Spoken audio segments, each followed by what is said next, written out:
મિરલ, સૌથી પહેલાં તો ગુડ મોર્નિંગ. જણાવો કયા કયા રિપોર્ટ્સ અત્યારે ફિલહાલ સ્ટોક્સ કયા કયા હાઇલાઇટ થઈ રહ્યા છે બ્રોકરેજ હાઉસીસ તરફથી આજે? Good morning. યસ, આજે ઘણા બધા બ્રોકરેજ હાઉસીસના રિપોર્ટ આવેલા છે. મેજરલી જોવા જઈએ તો ઘણા ન્યૂઝના કારણે આવેલા છે અને ઘણા બિઝનેસ અપડેટના કારણે આવેલા છે. તો આપણે પહેલાં વાત કરીએ, સિટીનો રિપોર્ટ આવેલો છે એયુ સ્મોલ ફાઇનાન્સ બેંક ઉપર. ઓવરઓલ જોવા જઈએ ત્યાં પણ એમને પોઝિટિવ આઉટલુક વ્યક્ત કર્યું છે. એક્યુમ્યુલેટના રેટિંગ સાથે ટાર્ગેટ અપગ્રેડ કરેલા છે. ટાર્ગેટ તમે નજર કરશો 1225ના આપવામાં આવેલા છે. એમને એવું લાગી રહ્યું છે કે એડવાન્સ ગ્રોથ જે છે એ અંદાજ પ્રમાણે જોવા મળી રહ્યો છે. એના કારણે એમને એવું લાગી રહ્યું છે કે અત્યારે સ્ટોકમાં થોડું કરીને બાઇંગ કરવું જોઈએ.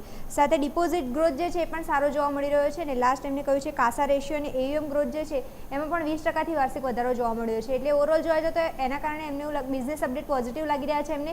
એના કારણે એમને જોવા જતો એક્યુમ્યુલેટના રેટિંગ સાથે ટાર્ગેટ અપગ્રેડ કરેલા છે. પછી બીજો રિપોર્ટ આવેલો છે બેન્કિંગ ઉપર જ આવેલો છે. સિટીનો રિપોર્ટ આવેલો છે યસ બેંક ઉપર.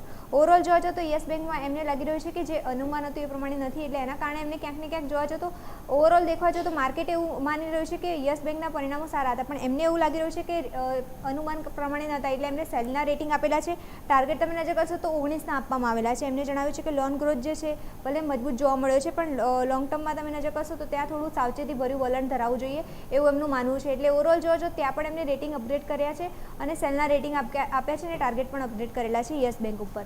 પછી વાત કરીએ, ઇન્વેસ્ટેકનો રિપોર્ટ આવેલો છે ડિક્સોન ટેક ઉપર. ઓવરઓલ જોવા જતો ડિક્સોન પણ આજે ફોકસમાં રહી શકે છે.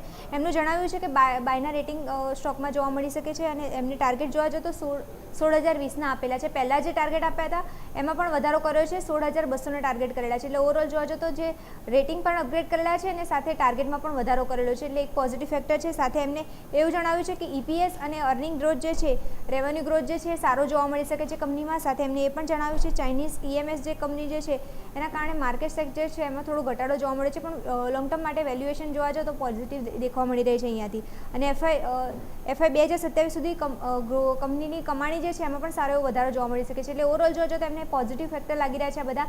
એના કારણે એમને રેટિંગ અપગ્રેડ કરેલા છે અને ટાર્ગેટમાં પણ વધારો કરેલો છે.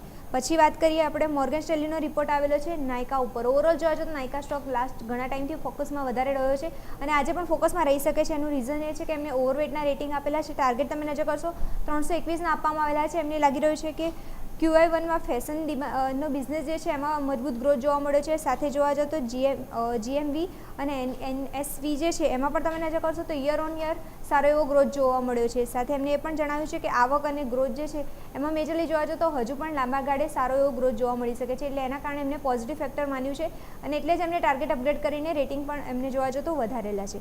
પછી વાત કરીએ, નેક્સ્ટ રિપોર્ટ આવેલો છે સિટી. ઓવરઓલ જોવા જાવ તો આજે FMCGના સ્ટોક પણ ફોકસમાં રહી શકે છે. એમાં સિટીનો રિપોર્ટ આવેલો છે ગોદરેજ કન્ઝ્યુમર ઉપર. ઓવરઓલ જોવા જાવ ત્યાં પણ એમને એક્યુમ્યુલેટના રેટિંગ આપેલા છે. ટાર્ગેટ તમે નજર કરશો 1300ના આપવામાં આવેલા છે. એમને જણાવ્યું છે કે FY 2027 સુધીમાં પ્રોફિટેબિલિટી કંપનીની સારી જોવા મળી શકે છે. સાથે ઇન્ડિયા બિઝનેસ અને ઇન્ટરનેશનલ જે બિઝનેસ છે એમાં પણ સારો ગ્રોથ જોવા મળી શકે છે.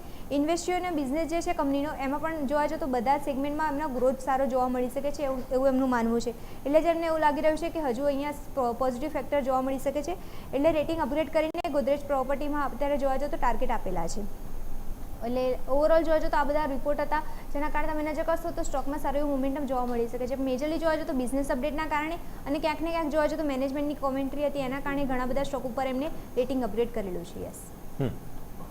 ઓકે, તો આ તમામ સંકેતો છે કે જેને તમારે ધ્યાન પર રાખવાના રહેશે. આભાર મિરલ આપનો અમારા સાથે જોડાવા માટે.